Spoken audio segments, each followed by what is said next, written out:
This was quite an undertaking. So, what I have on this table are 24 different MidCap M4 magazines.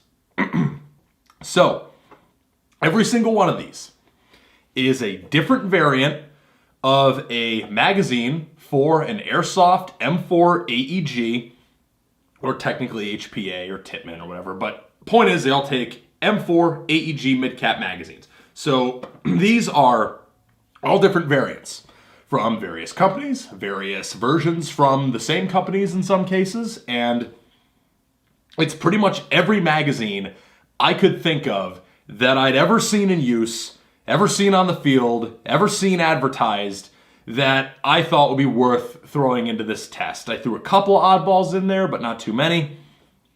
So this is essentially an in-depth testing-based comparison of practically every major M4 MidCap on the market. And I tested every single one of them following a procedure that they all underwent the same procedure. To start, let's talk about my testing procedure. I have a full video where you can watch every one of these magazines undergo the full procedure. And my testing procedure basically went as follows. First thing I did, I got them and I function checked them. I loaded and unloaded all of them several times. I used an Odin Innovation speed loader throughout the test. All these magazines fit just fine with it. It was able to load all these just fine. I used Elite Force 0.25 gram BBs for every section of the test, but but a couple. I'll talk about those later. I figured that was a pretty standard BB to use. Everyone knows Elite Force 25s. They're the standard BB in Milsim West. So if you're hoping to use any of these MidCaps at a Milsim West game, then it needs to be able to feed Elite Force 25s. People will argue till they're blue in the face over whether or not those are the best ammo, but I don't think anyone's really going to argue that it's a very common ammo, and you should reasonably expect it to work in your MidCaps. So I loaded and unloaded all the magazines several times to function check them and give them a little bit of an opportunity to break in. I did not lube them in any way. All that was in there was if they came with some lube from the factory, that was in there, but other than that, nothing. After that, I took them out and I ran them through a multitude of tests. First test was I loaded and unloaded them and counted all the BBs that came out when they were fully loaded, and I got a true reading for their true capacity. Then I put them into a Polar Star that was shooting 45 rounds per second and tested their ability to feed Elite Force 25s at that high rate of fire. After that, I put ASG 0.4 gram BBs in there, which again, I'm sure people will argue whether or not that's the best ammo. But again, I don't think anyone's going to argue that your magazines should reasonably be able to feed it under normal circumstances. Most of them were able to keep up on semi-auto, but on full auto at 45 rounds a second, literally not a single one of them could.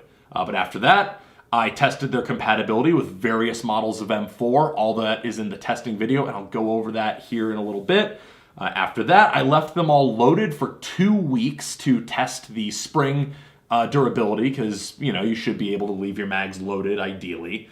After that, I did a 10-foot drop test, and after the springs were loaded for 2 weeks, and after I did the drop test, maybe a little more than 10 feet, but they were all just fine with one or two exceptions I'll talk about. And I dropped all of them. Then I took them out and I put them into a high rate of fire AEG, not as extreme as the Polar Star, and now these were just cranking with Elite Force 25s and saw if they kept up with that. After that, I did a final normal function check where I put them into a regular AEG running a 7.4 LiPo and I saw if they could keep up on semi-auto and full auto bursts. And that was with Elite Force 2.8s because I'd run out of 2.5s. And for me, that is normal function if they can use 0.28s. So that is the full testing procedure that all of these magazines underwent. Before I continue any further, I want to thank a couple of retailers for helping me out with this test. First of all is obviously my local retailer, River City Airsoft.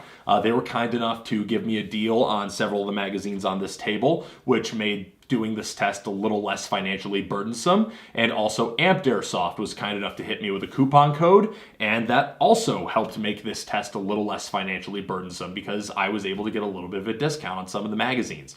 Now, all told, this test was still very expensive to do. I couldn't buy all the magazines from either of those stores. I did still have to go to a bunch of places, and even with a discount, I was still spending a lot of money. Then I had to buy ammo and all that, and that just took a lot of time and air for the HPA. So this test was very expensive. So if you want to make this test worth it for me, I would appreciate immensely if you could share this test around to your friends. I never ask you guys for favors. I never ask you for the like, comment, subscribe thing, but really, this test took a lot of money and a lot of time. I'm going to be at almost 24 hours of testing and editing the test footage by the time this is all done. So I would immensely appreciate if you can make sure that this test helps some people by sharing it around when you see people asking this question of which MidCap is the best. But without further ado, let's jump into which MidCaps are the best. And we're going to go roundabout and jump into which MidCaps are actually terrible and that I don't recommend at all. First of all, we have a real star of the show is the Airsoft Systems ASAR 15 magazine, I think they're calling it, but it's the Airsoft Systems Polymer magazine. Now, the Airsoft Systems Polymer magazine, I threw in here because I thought it would be interesting. If it was something a little different, kind of an oddball. Well, let me tell you something. It's really an oddball in that it fits and feeds in practically nothing. This does not lock into or engage the mag catch properly on VFC, Crytac, ICS, King Arms, pretty much anything. The only guns that this really fit, fed, and locked properly into were the Elite Force Ares M4 CQBR and the Lonex adaptive carbine that was from bow manufacturer. Other than that, this magazine was pretty much worthless. Also, it's only 85 rounds. So an 85 round MidCap that ultimately just fed and fit in really nothing is not worth buying. It's not a good enough magazine with a large enough capacity to be worth the gamble, and it's kind of expensive. It's a $15 magazine, so save your money, skip this one. Next, we have one that I'm not gonna recommend, and that kind of surprises me that I can't really recommend it, and that is the G&P Metal 130 round Stanag MidCap. The issue with this one is, again, one of compatibility. It would not fit in VFC or Crytac receivers, or at least newer Crytac receivers. And on top of that, what it would do is the spring in here is actually too short to feed every round in the magazine. So what ends up happening is you get 3 or 4 BBs retained at the top of the magazine because the follower and the spring are just a little short, and then where it narrows to the single feed from the double stack is apparently just too rough for the spring and the follower to handle. So what ends up happening is you get the last 3 or 4 BBs in this magazine jamming up, and that doesn't sound like that big a deal except for when you're trying to tell if your magazine is loaded or not.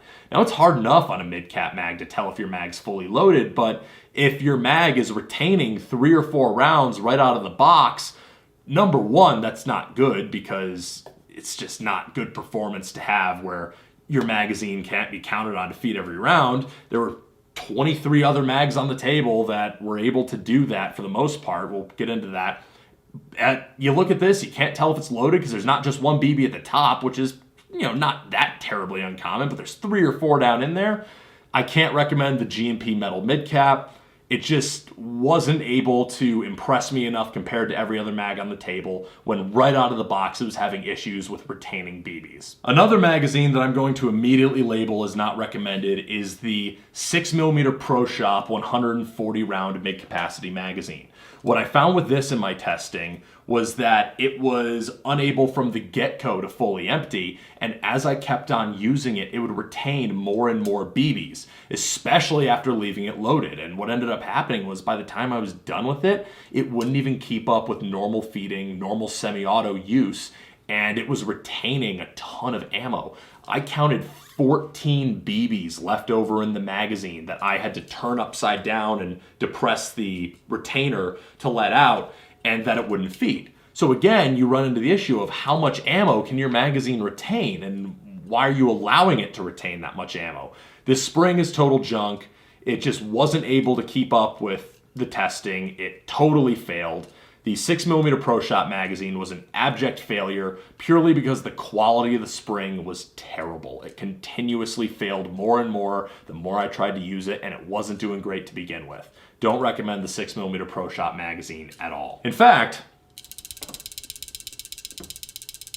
if you hear that, that is actually the follower rattling a couple of inches down into the BB channel in this magazine because The spring is just that terrible that now it's permanently compressed. And I bet if I loaded and unloaded this again, it would retain even more ammo. Not at all recommended, not even for the price. Others outdid it in its price category. Another one that I can't really recommend at all was the SOCOM Gear Lancer magazine. Now, this is unfortunate because the Lancer L5 magazine is really a cool looking and cool feeling magazine, but the Airsoft version from SOCOM Gear, the plastic is creaky and flexible and crappy. And what ends up happening with this is basically any gun I put it into, I don't think there was even one that I was able to put it into and it would stay solid and I couldn't wiggle it out. The plastic is too flexible and the magazine is too narrow. And what ends up happening is that the magazine will just flex its way out of the receiver if you put stress on it and pull it down. Now, that may not sound like a big deal, but what ends up happening with that is that, say you jar the gun or you drop the gun or you are dropping the gun down for a transition, or if you're doing a magwell grip, there's just too many scenarios where your magazine could wiggle out of your gun. You don't want a magazine that isn't gonna stay locked in effectively. And unfortunately, the SOCOM Gear Lancer, it just couldn't do it. It wasn't able to stay locked in. It wasn't able to stay retained in the magwell. I can't bring myself to recommend it just because, again, I tested this with so many guns and on so many of them, it failed to stay locked in. I genuinely can't remember one of them off the top of my head that it was able to completely stay into. And unfortunately, that just eliminates it in my opinion. In the same kind of vein, it was really ambiguous with the SOCOM Gear Troy magazine. So the SOCOM Gear Troy magazine would do largely the same thing as the Lancer, but not quite on as many guns and not quite to the same degree. But with the Troy magazine, what it seemed largely attached to was if you pressed on the side at all. So this one's at least a little more situational. But now, unlike the Lancer, which would wiggle out of pretty much everything, the SOCOM Gear Troy magazine did only wiggle out of the HK416 from VFC. It did wiggle out of the Tokyo Marui magwell, and it also wiggled out of the King Arms magwell. So it would still work in the Crytac. It did work in my VFC Mark 18, and it did work in Ares and Elite Force and Lonex and ICS. But on those guns, it would wiggle out of the magwell without touching the magazine release if you gave it that wiggle or that side pressure. So again, I'm not sure if I can call this one recommended because the plastic is just so flimsy, it may not stay in your magwell. So unfortunately, I have to eliminate this one as well. It just, what good is a magazine if it's not going to stay in your magwell? Next, we're going to come to a magazine that actually performed okay, but that I'm not going to recommend just because it came in so far under its advertised capacity. So the SEMA/Matrix, this is Matrix, it was bought from EVIC. They call it a SEMA mag, or they put SEMA as the OEM in their description, but it's advertised as a 150 round MidCap. Well, it's not. This is actually a 130 round MidCap. It held exactly 130 rounds when I unloaded it. And I loaded this thing as full as I could with the Odin Innovation Speed Loader, which on a lot of these magazines was getting me overloading. And this thing came in 20 rounds under its advertised capacity. So what that calls into question is whether or not you're actually getting what you pay for. So if you're very particular about your magazine capacity, or if you want to know roughly how many BBs you have in your magazine when you have a full mag, this is just not telling you accurately what you got. So if that's important to you, you can eliminate this magazine immediately. It's 20 rounds less than its advertised capacity, which compared to pretty much every other magazine on the table coming in at least close, that's kind of unacceptable. So I'm going to call this one not recommended either. The Matrix 150 round metal Stanag just wasn't accurate to what it said it was going to do, so unfortunately, it's out. And for the same reason, along with a couple others, the E&C M4 MidCap is also completely out. This came in at 22 rounds under its advertised capacity. It's advertised as a 160 round MidCap, and fully loaded, I was able to get 138 rounds out of it.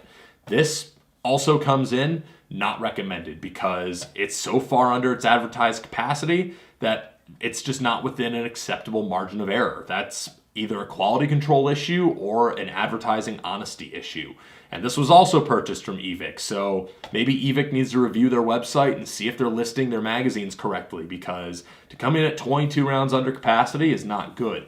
And then beyond that, after all the testing was done, and I cannot say the same thing for some of the other magazines I eliminated. I eliminated other magazines for less than this. But after all the testing was done, this magazine was also not able to keep up with normal use. It would not keep up with semi-auto or full auto bursts, and it was retaining some BBs. So for the spring failing and for the fact that it was way under its advertised capacity, the E&C 160 round, or should I say 138 round magazine, is also eliminated from any kind of recommendation. And it pains me to do this one. So this is a magazine that I actually like the other ones that I own, but in this testing, the Hex Mag did not do well. So what ended up happening with the Hex Mag is, as I was loading it with 0.4s for the 0.4 gram high ROF test, it completely jammed. The follower got stuck in the middle of the BB track. A BB got down beside it and lodged the follower in the center, and I had to take this magazine entirely apart to unjam it. And I love the form factor on this magazine, and then when it worked great. And then when I unjammed it and I tested it after the 2 weeks, it worked respectably, it worked pretty well. And then for normal use, it worked great again. But the problem is, it just jammed on me. So if it's just gonna randomly jam during loading, I can't bring it to myself to say this was one of the top performing magazines, or that it ultimately comes in as any form of recommendation compared to the others on this table. And again, it kills me to do this because I love the form factor on the Hex Mag and I like the ones that I own, but I had the same issues with the ones I owned. They jammed randomly. And the reason for that, I think, is that the follower is just a little narrow for the BB channel, and these magazines come lubricated. So on my personal Hex Mags, I took them apart when I unjammed them and I cleaned all the lubrication out of the BB track. Never had another issue. This one had an issue because I didn't do that before the test. I mean, why would I? I was testing them as they came out of the box. And then I took it apart and didn't clean the lubrication out for the second part of the test when I unjammed it. So I took it apart and I unjammed it, and I noticed that, again, there was lube in the BB channel. And I think that the follower on the Hex Mag is a little too narrow, and what ends up happening is with the lubrication, it lets BBs get down next to the follower and jam the magazine up. So there's a case to be made for if you clean your Hex Mag immediately when you buy it, you might not have the same issue that I did in this test, or really with my other personal ones, because I haven't had issues with my personal ones ever since I cleaned them out. But again, every other magazine on this table had the same chance as this one did to have the same type of failure. And unfortunately, I just can't say I recommend it. So the Hex Mag gets eliminated. Another one I have to eliminate for failing the test entirely is the Tipman 120 round polymer MidCap. Now this magazine actually didn't do too bad throughout the test. I actually was starting to be surprised by it. But then right at the end, right for the last test, it failed to keep up fully with full auto bursts on a 7.4 LiPo and semi-auto. It also started retaining a BB or two in the top, so unfortunately, the Tipman just wore out and it really didn't work correctly as it was supposed to. So I have to eliminate the Tipman from recommendation because compared to some of the other magazines on this table, it just didn't do what it was supposed to do. It wasn't durable enough to keep up with the spring test, and ultimately it failed me. So the Tipman gets taken off the island. So now, what does that leave us with here for magazines that did not fail in any major capacity? Well, we have the PTS EPM, we have the Elite Force 140 round MidCap, we have the MAG 130 round MidCap, we have the Modify 190 round XTC MidCap, we have the G&G 120 round GR16 MidCap, the VFC QRS 120 round MidCap, the SEMA 190 round HK Stanag style MidCap, the MAG Metal 190 round MidCap, the Garter Blue Box 140 round MidCap, the EVIC 190 round BAMF Mag, the Ares 140 round Amoeba MidCap. This is the standard version, not the premium version, just the standard. The G&P High RPS 130 round MidCap. The PTS EMAG, one of the old school ones. You can't really buy these anymore, unfortunately, but it was here and it did pretty well. the VFC 120 round metal MidCap, and the KWA K120. These magazines on the table here, none of these failed in any major capacity. Now, some of them had things that they did better than others, but a few of them were clear winners. Let's start out with the clear winners here. The PTS EPM, the Elite Force 140 round MidCap, the PTS EMAG, the VFC QRS MidCap, and the VFC Metal MidCap. These magazines were the clear winners. The worst performing magazine of this bunch was the VFC 120 round Metal MidCap, but I'm giving it a little bit of a benefit of the doubt. So let's go over the performance of each of these magazines. The VFC 120 round Metal MidCap was able to keep up with every single test, except it did double feed once in the high ROF AEG after 2 weeks loaded. It double fed once. Other than that, it was totally fine. And then for the normal use testing afterward, it did retain 1 BB in the top of the magazine, but other than that, it fed and functioned perfectly, but it did retain 1 BB. Other than that though, it was totally fine and worked great throughout the test. Kept up with the high ROF feeding with .25s and the 416 perfectly.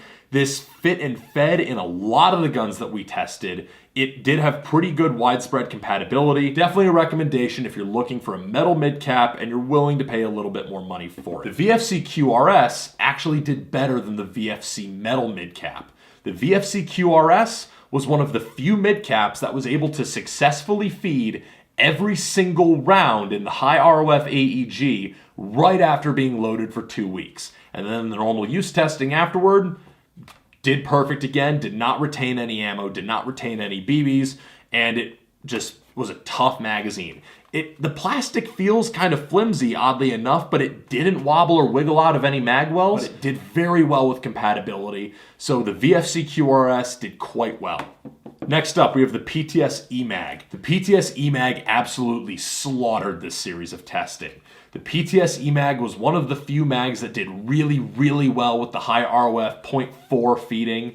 It almost kept up. It started struggling right at the end as it was losing spring tension, but the fact that this is an older magazine doing this and doing better than a lot of the other magazines on this table at everything was really remarkable. It fed every single round after being loaded for 2 weeks, and then of course passed the normal function test afterward with flying colors. The Elite Force magazine kind of surprised me. The Elite Force magazine is cheap.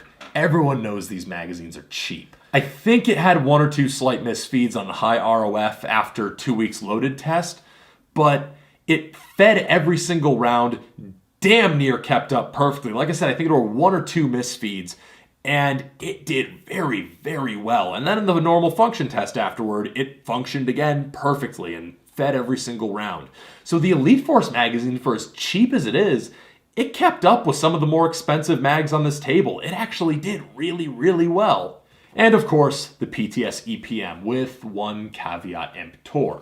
Now, contrary to my experience with the Hex mag, where I had better experiences with some of the Hex mags than I had with the one in this test, the PTS EPM, I had a lot of problems with the earlier batches of these that I tried personally. I was never able to get them to feed the first about 50 rounds. I would have to only load them up till I could see them in the mag window, not until I could see them loaded beneath the fake bullets. But the one that I used in this test is one of my old EPM shells with the latest generation of rebuild kit in here. That's why it's black and the shell is brown. With the latest generation of rebuild kit, the PTS EPM pretty much tanked everything. It did just as well as the EMAG with the high ROF with .4s feeding. It was one of the only magazines that was able to keep up with that at all. Again, it started struggling right toward the end when it was losing spring tension, but it did very well.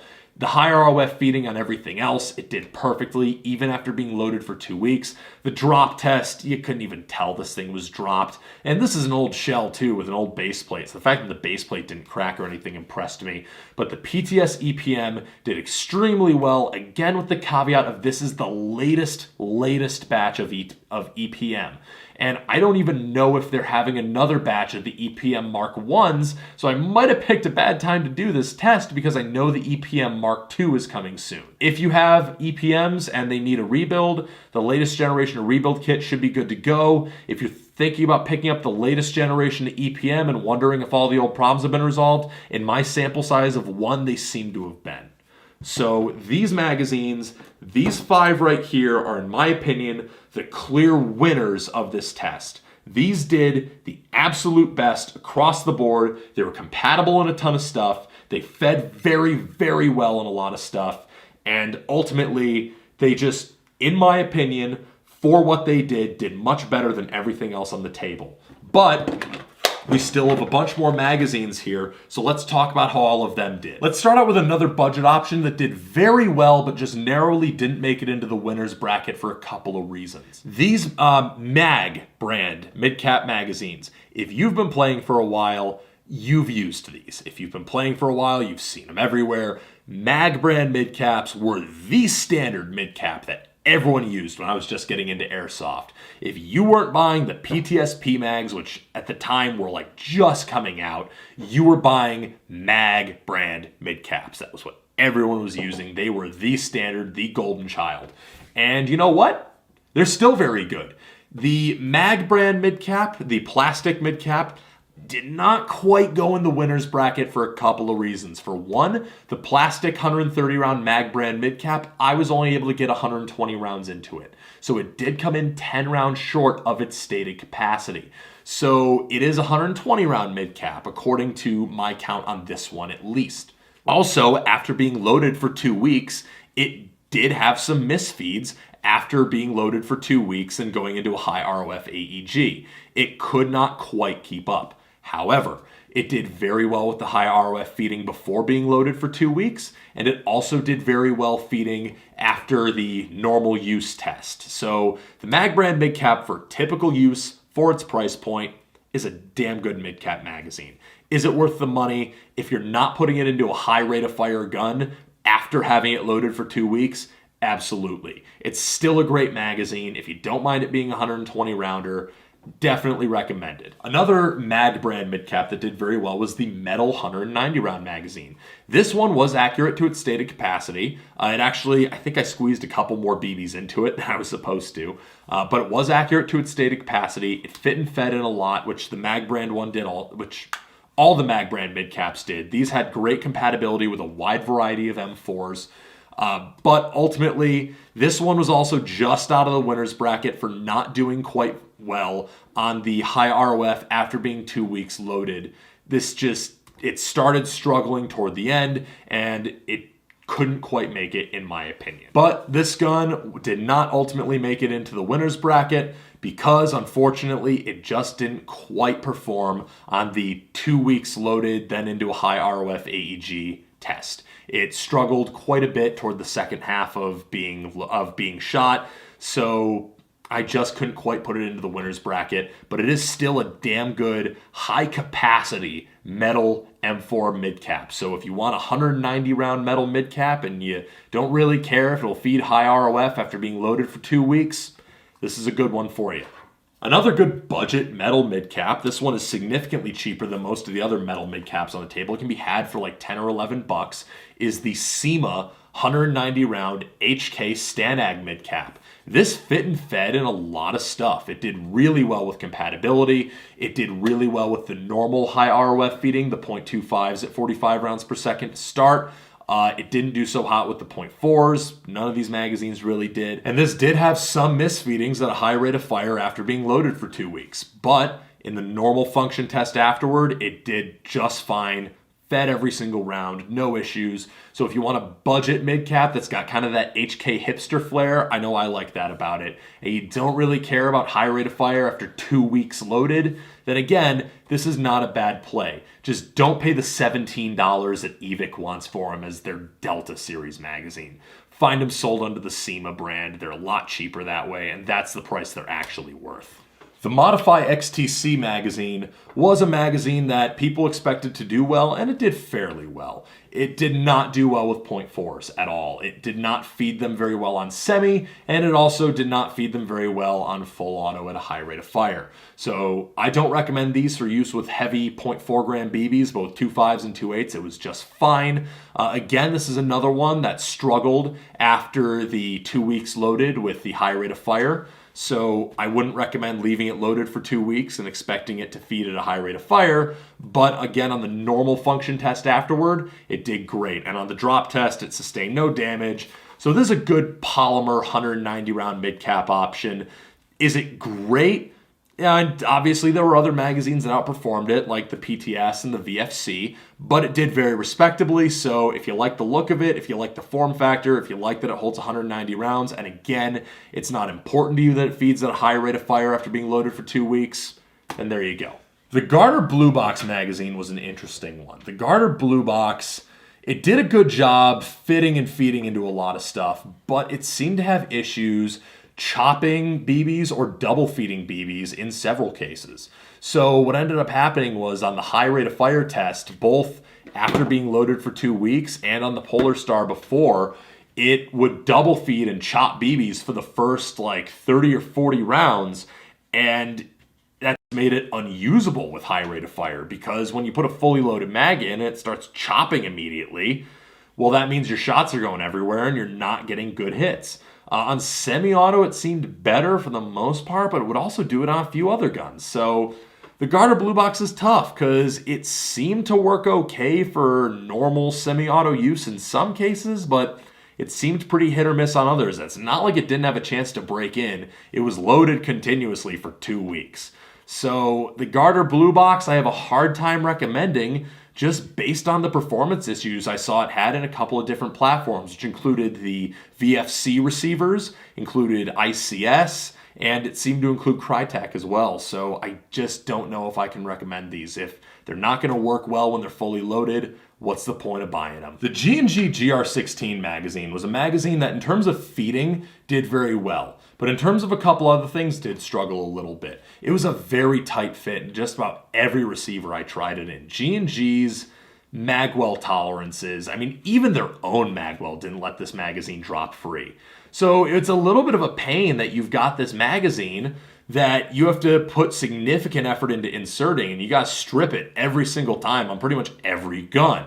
Now, if drop free doesn't matter to you, it does feed all 120 rounds very well under most circumstances. It did not do well with .4s. Again, most of the magazines didn't. It also did struggle with high rate of fire after being loaded for 2 weeks. It started chugging on that a little bit, but the normal use test afterward, it was just fine. So this magazine, I just don't know if it's worth the price is the issue. Now, if it's really important to you that you have that little tail that sticks out, like if you hit that and you see that little tail there that feeds every single BB in the hop-up channel, if that's a big deal feature for you, then I guess give this one a look. But other than that, I just don't think it's worth the money to have a magazine that is just such a tight fit into everything. That's just frustrating to me. But that's up to you. It's your own decision to make. The EVIC BAMF magazine did very respectably. Now, this magazine's pretty popular because it's got kind of that PMAG style look without being a PMAG, and it almost looks like an EPM, but again, it's not.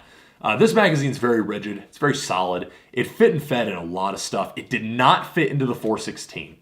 So if you have a magazine that you're looking for it to fit a 416, this magazine did not. You can look at the table. I'm going to put a spreadsheet down in the description, and you'll see the compatibility of each of these magazines for yourself. It didn't do well with a high rate of fire after being loaded for 2 weeks. It started struggling in the second half, but it did successfully shoot every round. Then in the normal use test afterward, it did retain 1 BB right in the top. Few magazines did that, so that may or may not be a big deal to you, but that is something that happened. But other than that, it performed pretty respectably. Again, for its price point, this magazine's not terribly expensive. The Ares Amoeba MidCap did really well with compatibility and feeding in a lot of guns. It did really well with the initial high rate of fire test, did not do well with .4s, but again, most of these magazines didn't.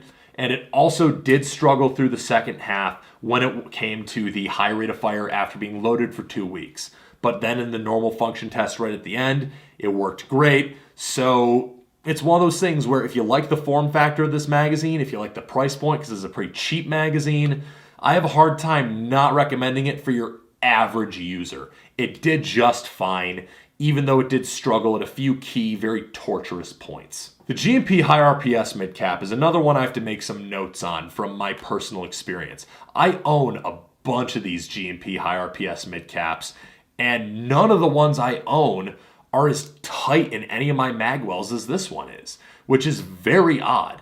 This one seems like a much larger magazine in terms of magwell fit. It fit extremely tightly in a bunch of the magwells I tried. It would go in, but you had to strip it with a significant amount of effort in a lot of cases, which is not the same experience I had with my previous high RPS midcaps. So I don't know what the deal is. I don't know if it's a different edition. I don't know if it's a different batch, but this is, as far as I know, the latest batch of G&P high RPS.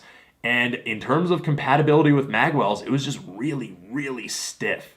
It did pretty well, all things considered. It did not do well with high ROF after being loaded for 2 weeks, which was kind of funny considering the name of the magazine. But then for the normal use test again, it came back around, fit and fed just fine after that. It did retain 1 BB in the top, and on the drop test, the base plate on this actually shifted. So it canted upward away from the corner where it had impacted.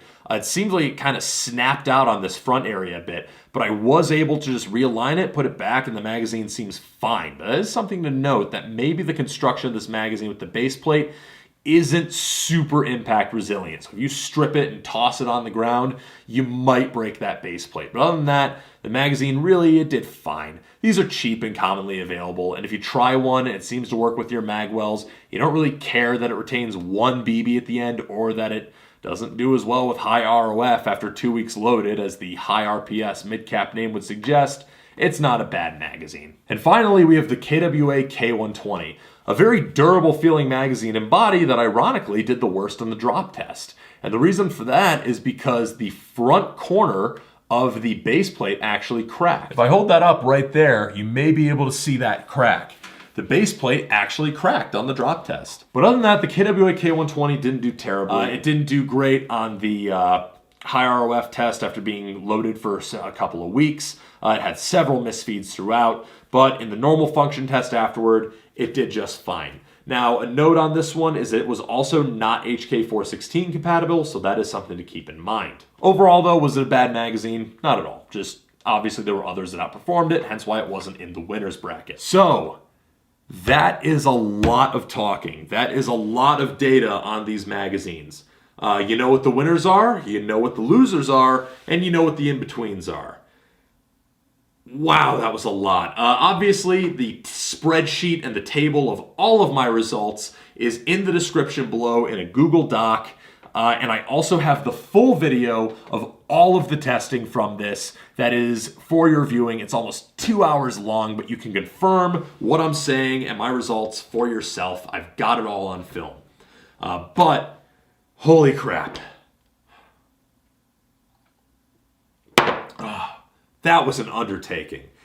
This was a lot of work. I very much appreciate if you enjoyed this.